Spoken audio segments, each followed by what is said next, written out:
10 años, tuvo la oportunidad de librar grandes batallas en las que su mano llena de llagas empuñó la espada contra los musulmanes. En una de ellas, en la de Monjizard, que fue la más famosa, con apenas medio millar de jinetes y unos pocos miles de infantes, hizo huir al gigantesco ejército del sultán Saladino, que estaba formado por unos 30.000 hombres. Esta victoria no le sirvió para librarse de la lepra ni de su apodo conocido como el Rey Cerdo, un mote que había sido extendido después de que por la enfermedad perdiese los dedos de los pies y de las manos y se le deformara la cara y perdiese la nariz. Para entonces, además, su cuerpo era incapaz de sentir dolor, y aunque se cortara o tocara el fuego, no lo sentía, porque es un síntoma clásico de esta particular enfermedad.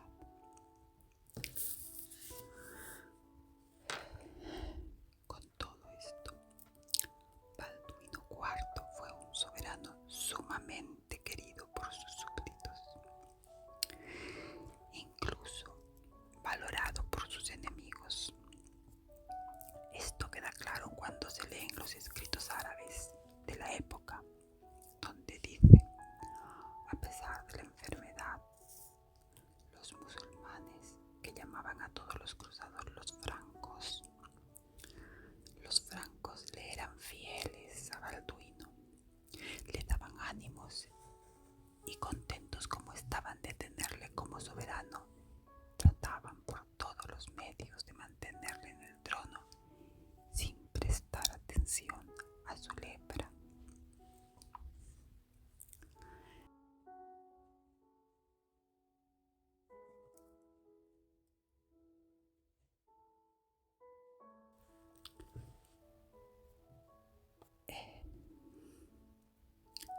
En la Edad Media, la enfermedad que padecía Balduino IV era considerada una maldición enviada por Dios para castigar pecadores.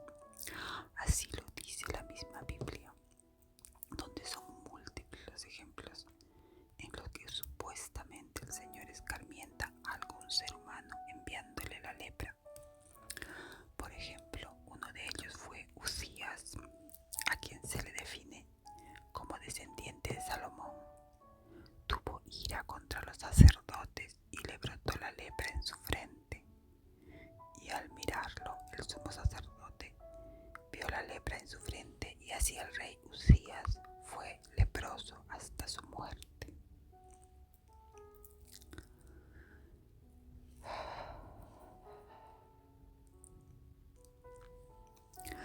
No obstante, estas venganzas divinas suelen aparecer en el Antiguo Testamento.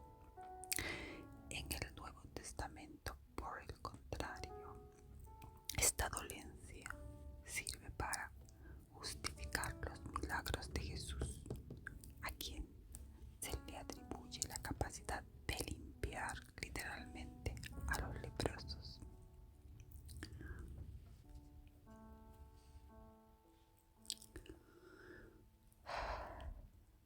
El futuro rey leproso de Jerusalén nació en 1161. Su padre fue Amalarico I de Jerusalén, más conocido por enfrentarse a sangre y fuego contra Nur al-Din, uno de los líderes musulmanes más destacados del siglo XII, por el control de Egipto. Su madre fue Inés de Courtenay, esposa y a la vez pariente lejana de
lo soportaba con gran paciencia y sin muestras de dolor,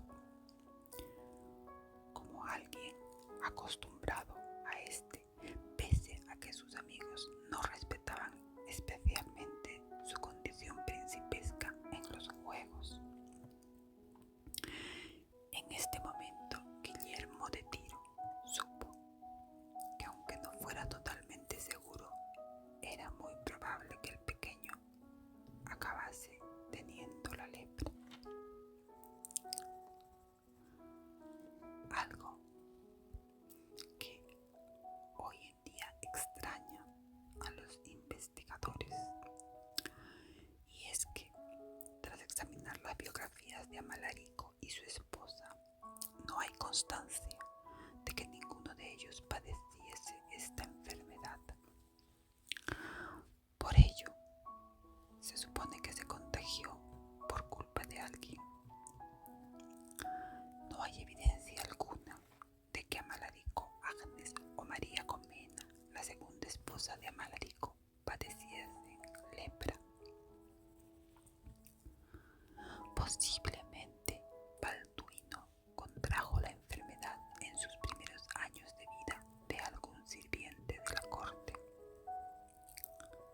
En cualquier caso, ya en el siglo XXI, la mitad de los pacientes de lepra no cuentan con una historia clara de exposición a la enfermedad.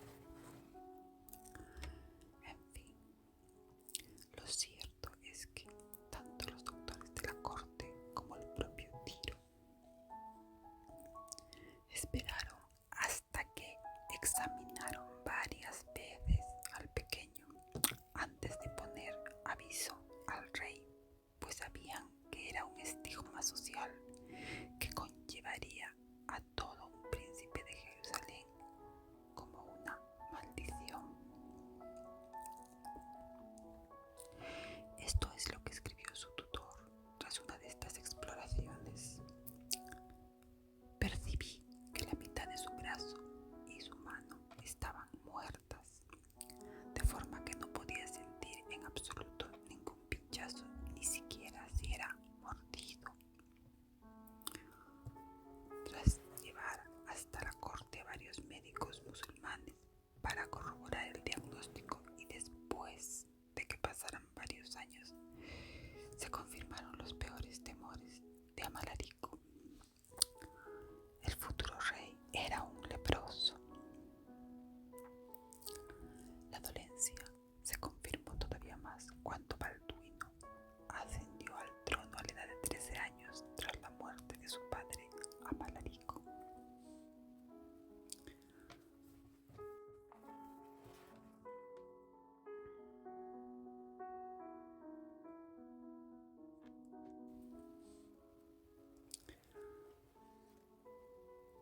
Posteriormente, el año 1177 sería toda una prueba de valía para el rey leproso, y es que fue entonces cuando Saladino, el sultán de una cantidad incontable de regiones como Siria, Palestina, Yemen, Libia y otras tantas, armó un gigantesco ejército de entre 26.000 y 30.000 musulmanes para invadir Jerusalén,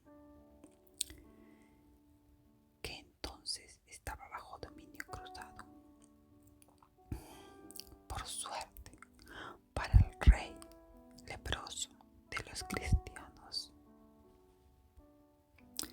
estos se habían organizado ya con un contingente que contaba con tropas de Bizancio y caballeros recién llegados de Europa, con el que pensaban conquistar el Cairo. Esto permitió al soberano reaccionar rápidamente a las amenazas de Saladino.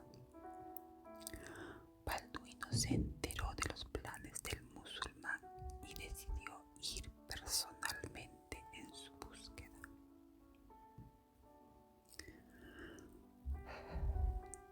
Fue así como comandó a varios miles de infantes y 375 caballeros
situación se puso de cara para el sultán, que con el contingente cristiano resguardado en el castillo y el paso franco hasta la ciudad santa, ordenó a sus hombres dirigirse hacia Jerusalén para conquistarla. Su última decisión fue dejar un pequeño contingente para evitar que el rey leproso escapase de allí.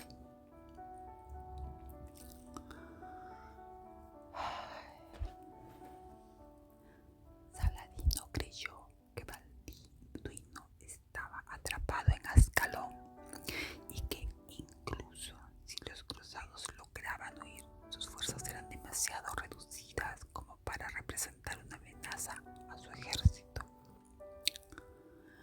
A consecuencia de ello, Saladino permitió a sus tropas dispersarse a medida que se dirigían lentamente hacia Jerusalén. Avanzó despreocupadamente, deteniéndose en ciertas ocasiones para saquear villas a su paso, como Ramla, Lida y la costa en dirección sur, y formando un trayecto en círculo de regreso para interceptar el paso de Saladino.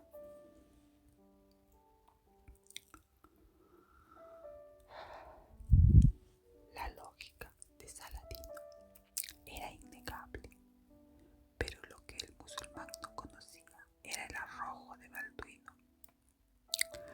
Y es que, a pesar de no poder tenerse en pie por la lepra, el rey escapó con su ejército del bloqueo musulmán de Ascalón y dirigió a sus huestes tras la retaguardia de los hombres de la media luna.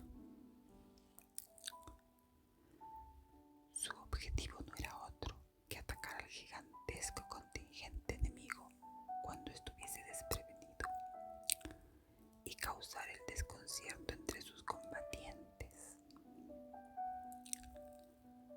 La idea no era mala y aún fue considerada mejor cuando un centenar de caballeros templarios se unieron al ejército de Balduino, después de haber logrado burlar a los enemigos ubicados en las fuerzas de Gaza. Este pequeño grupo de caballeros tenía un poder formidable. Iban bien acorazados y eran expertos en el uso de las armas.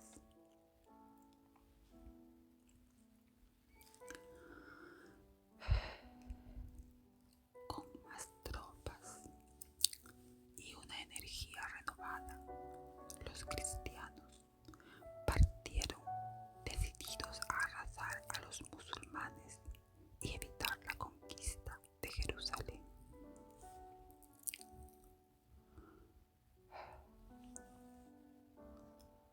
A finales de noviembre, el ejército cruzado dio alcance a las tropas de Saladino a la altura del castillo de Monquisart, cerca de Ramala.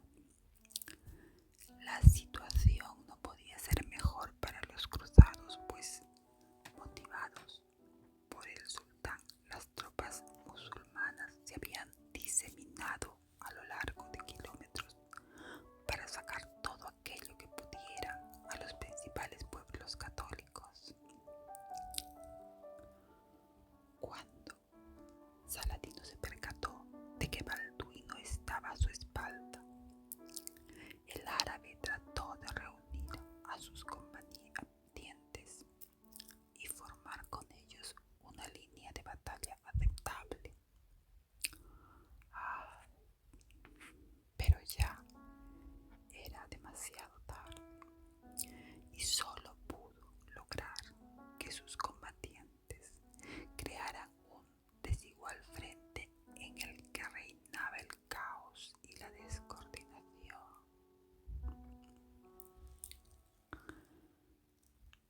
Por otro lado, el ejército de la media luna estaba totalmente agotado por haber aprovechado hasta la última brizna de su energía en robar. La mayoría estaban cansados a consecuencia de la marcha desde Egipto y los posteriores saqueos, lo que los dejaba muy mal parados para luchar contra los cruzados. El día 25, los cristianos formaron filas para atacar a sus enemigos de la mejor forma que sabían, lanzándose de bruces con sus caballeros totalmente acorazados, al modo europeo, en contra de la formación opuesta hasta que ésta huyera.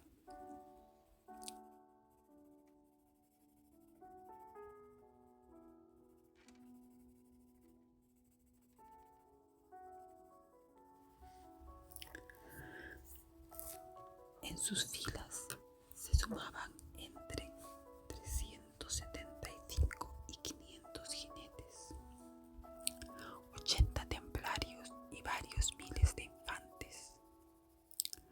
Por su parte, Saladino tenía desperdigado a su gran ejército de 26.000 o 30.000 combatientes.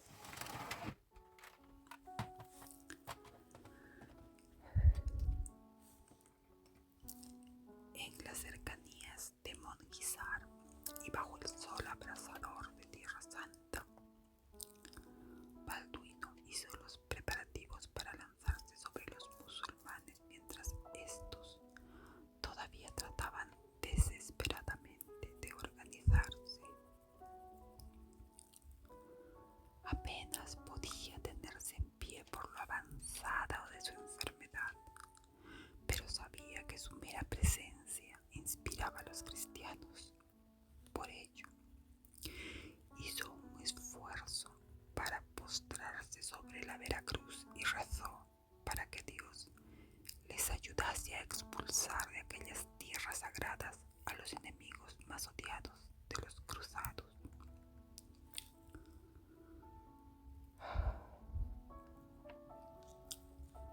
Acabado el rezo, y con cierto temor ante la visión de un contingente tan grande como el comandado por el sultán, el rey leproso dio la orden de atacar. Así fue como el medio millar de jinetes que portaban sobre su armadura la cruz de Cristo se lanzaron a voz en grito contra los invasores. La primera carga fue devastadora, pues las lanzas de caballería aplastaron las primeras líneas de la formación enemiga. Además, fue más efectiva todavía gracias a que Saladino no pudo recurrir a una táctica habitual entre los generales musulmanes. Una razón por la cual los cruzados muchas veces fracasaban cuando arremetían contra las fuerzas enemigas era la inteligente forma en que maniobraban los musulmanes, de modo que los cruzados se encontraban con un espacio vacío en su embestida. A continuación, cuando los caballeros salían en persecución de sus objetivos, que se batían en retirada, se acercaban otras unidades y les disparaban una lluvia de flechas para luego acabar con los agotados supervivientes en un asalto final cuerpo a cuerpo. En este caso, sin embargo, no pudieron más que tratar de resistir la gran embestida de los jinetes de la cruz. Fue una masacre.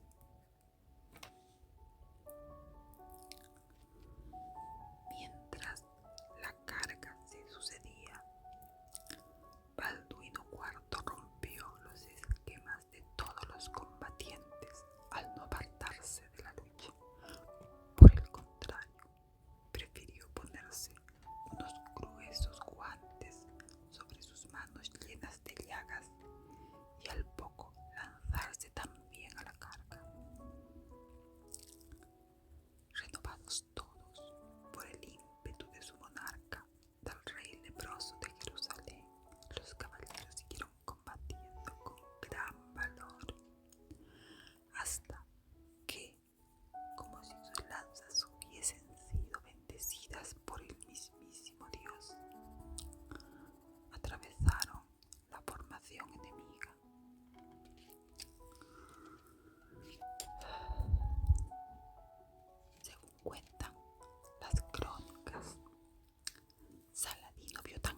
la aplastante derrota.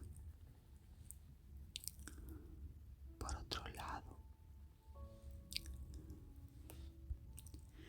los investigadores señalan que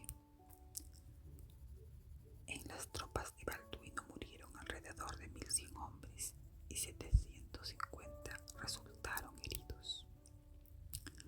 Aquella fue la gran victoria del rey, una de las últimas, pues la lepra terminó con su vida allá por 1185.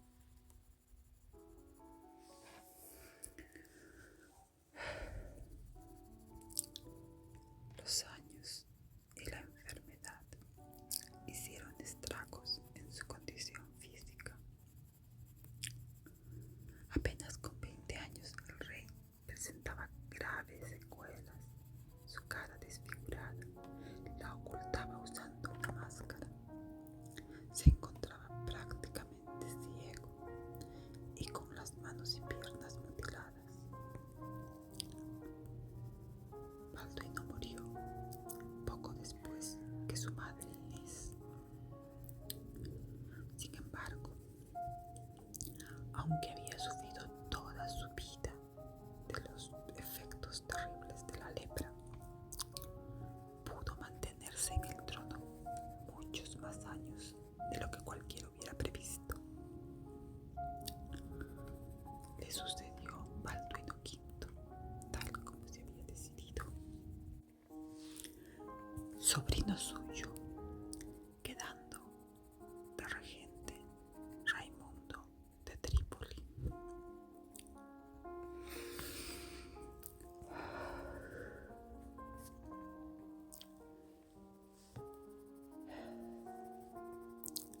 En general, las enfermedades en la Edad Media e incluso desde antes solían ser atribuidas al castigo de un poder mayor. Para las diferentes religiones que tenían relaciones o interés directo con Jerusalén, resultaba muy cuestionable que su principal gobernante tuviese la lepra. Guillermo de Tiro explica que día a día el estado de Balduino empeoraba. Las extremidades y el rostro estaban especialmente atacados, de modo que sus fieles seguidores se conmovían de compasión cuando lo miraban. Balduino IV tenía una imagen débil ante sus enemigos, adversarios y ante su propio reino, incluso después de sus victorias ante Saladino.